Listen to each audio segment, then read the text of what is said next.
Numbers 35. Yahweh spoke to Moses in the plains of Moab by the Jordan at Jericho, saying, Command the children of Israel to give to the Levites cities to dwell in out of their inheritance.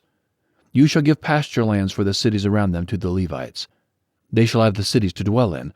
Their pasture lands shall be for their livestock, and for their possessions, and for all their animals. The pasture lands of the cities, which you shall give to the Levites, shall be from the wall of the city and outward 1,000 cubits around it. You shall measure outside of the city, for the east side 2,000 cubits, and for the south side 2,000 cubits, and for the west side 2,000 cubits, and for the north side 2,000 cubits, the city being in the middle. This shall be the pasture lands of their cities. The cities which you shall give to the Levites, they shall be the 6 cities of refuge, which you shall give for the manslayer to flee to.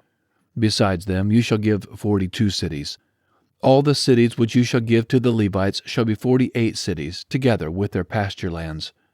Concerning the cities which you shall give of the possession of the children of Israel, for the many you shall take many, and from the few you shall take few. Every one according to his inheritance which he inherits shall give some of his cities to the Levites. Yahweh spoke to Moses, saying, Speak to the children of Israel, and tell them, When you pass over the Jordan into the land of Canaan, then you shall appoint for yourselves cities to be cities of refuge for you, that the manslayer who kills any person unwittingly may flee there. The cities shall be for your refuge from the avenger, that the manslayer not die until he stands before the congregation for judgment.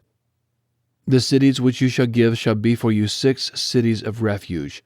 You shall give 3 cities beyond the Jordan, and you shall give 3 cities in the land of Canaan. They shall be cities of refuge. These 6 cities shall be refuge for the children of Israel, for the stranger, and for the foreigner living among them, that everyone who kills any person unwittingly may flee there. But if he struck him with an instrument of iron, so that he died, he is a murderer. The murderer shall surely be put to death.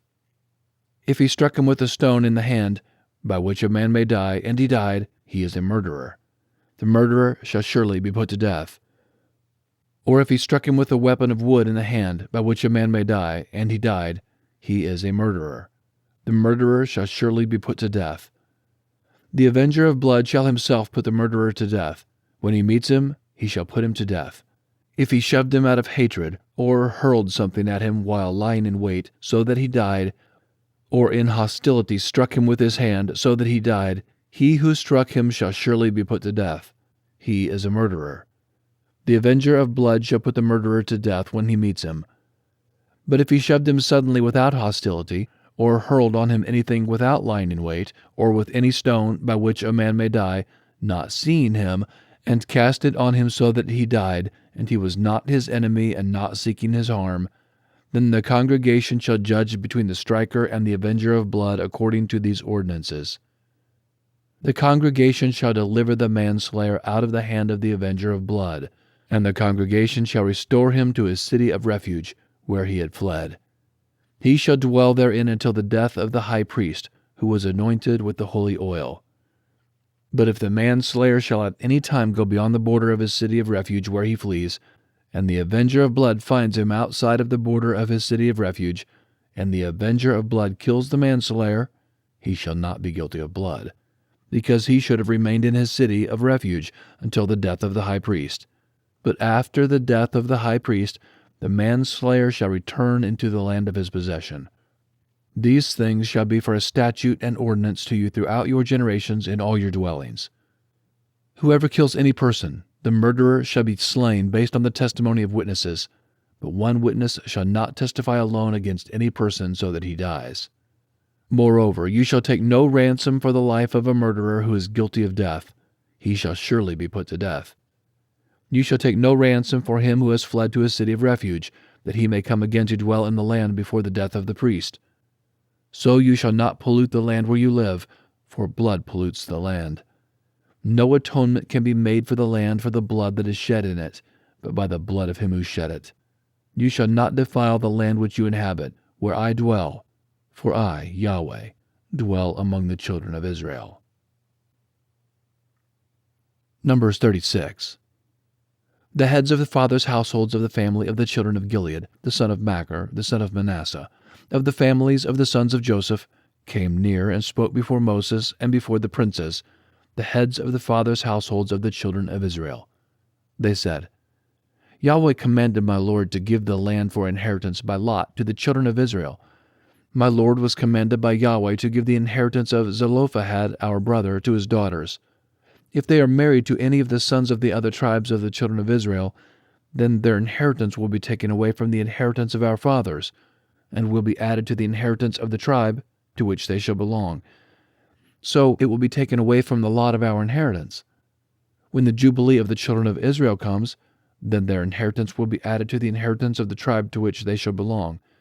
So their inheritance will be taken away from the inheritance of the tribe of our fathers. Moses commanded the children of Israel according to Yahweh's word, saying, The tribe of the sons of Joseph speak what is right. This is the thing which Yahweh commands concerning the daughters of Zelophehad, saying, Let them be married to whom they think best, only they shall marry into the family of the tribe of their father. So shall no inheritance of the children of Israel move from tribe to tribe. For the children of Israel shall all keep the inheritance of the tribe of his fathers. Every daughter who possesses an inheritance in any tribe of the children of Israel shall be wife to one of the family of the tribe of her father, that the children of Israel may each possess the inheritance of his fathers.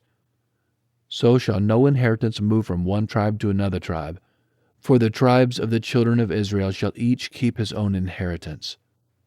The daughters of Zelophehad did as Yahweh commanded Moses. For Mahlah, Tirzah, Hoglah, Milcah, and Noah, the daughters of Zelophehad, were married to their father's brothers' sons. They were married into the families of the sons of Manasseh the son of Joseph. Their inheritance remained in the tribe of the family of their father. These are the commandments and the ordinances which Yahweh commanded by Moses to the children of Israel in the plains of Moab by the Jordan at Jericho.